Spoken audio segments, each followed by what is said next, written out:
ప్రపంచ సినిమా ఎలా మొదలైంది, భారతీయ సినిమా ఎలా వచ్చింది, సినిమాల నుంచి దక్షిణ భారతానికి సినిమా ఎలా వచ్చింది, అది మొదట రెండు చాప్టర్లో చెప్పేసేసి మూకీల నుంచి టాకీలకి ట్రాన్సిషన్ లాంగ్వేజ్ ఎలా వచ్చింది అనేది నా ఇంపార్టెంట్. దాని మీద ఎక్కువ కాన్సన్ట్రేట్ చేశారు. ఫస్ట్ ఇండియన్ టాకీ ఆలమారా, తర్వాత సౌత్ లోకి రాగానే first south Indian talkie Kalidas, which has fully Telugu dialogues and Telugu songs. And then Bhakta Prahlada 1932 full Telugu talkie.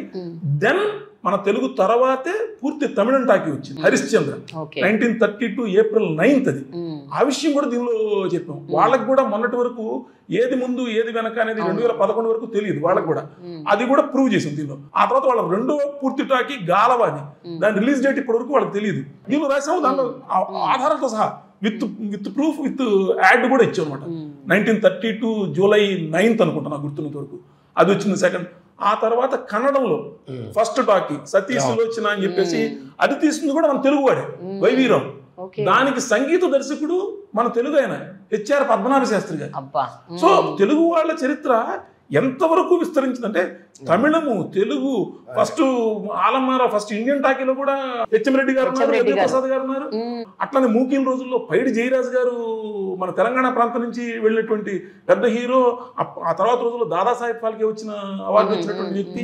ఆయన గురించి రామ్ ప్యారి, తెలంగాణ నుంచి ఇక్కడి నుంచి వెళ్ళిన అమ్మాయి, మూకీల రోజుల్లో హీరోయిన్ గా చేసిన అమ్మాయి, ఆవిడ గురించి, వీళ్ళందరి గురించి ఉంది. ఇంత బ్యూటిఫుల్ ఫ్యాక్ట్స్ చాలా మందికి తెలియదు. అంటే మెయిన్ ఇప్పుడు మనం ఈ రోజు we are talking so much about pan India, అప్పుడే పాన్ ఇండియా కదా. హిందీ రంగంలో కూడా తాతినేని ప్రకాశ్రావు గారి దగ్గర నుంచి నిన్న మొన్నటి రాఘవేంద్రరావు గారు, బాపయ్య గారి వరకు కూడా వీళ్ళందరూ ఎన్ని సినిమాలు హిందీలోకి వెళ్ళి డైరెక్ట్ చేశారు. LV ప్రసాద్ గారు సరే అంటే సైలెంట్ సినిమా రోజుల నుంచి కూడా మన వాళ్ళు అక్కడికి వెళ్ళడము, మన వాళ్ళు నటించడము, లేకపోతే మన వాళ్ళు సినిమాలు తీయడం ఉంది, అక్కడ వాళ్ళు ఇక్కడికి రావడం ఉంది.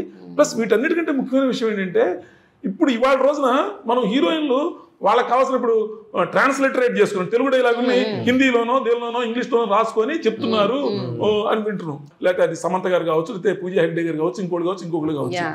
అది టీపీ రాజ్యలక్ష్మి మొదటి సినిమాకే చేసింది. మొదటి సినిమాకే తెలుగు డైలాగు తమిళ లిపిలో రాసుకొని చెప్పింది ఆవిడ డైలాగు. అంటే మీరు ఆశ్చర్యంగా అనిపిస్తుంది.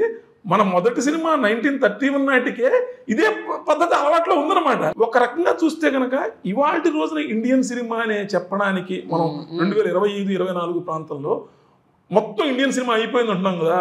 అది ఆ ప్రాతిపదిక 1931 నాటికే ఇండియన్ సినిమా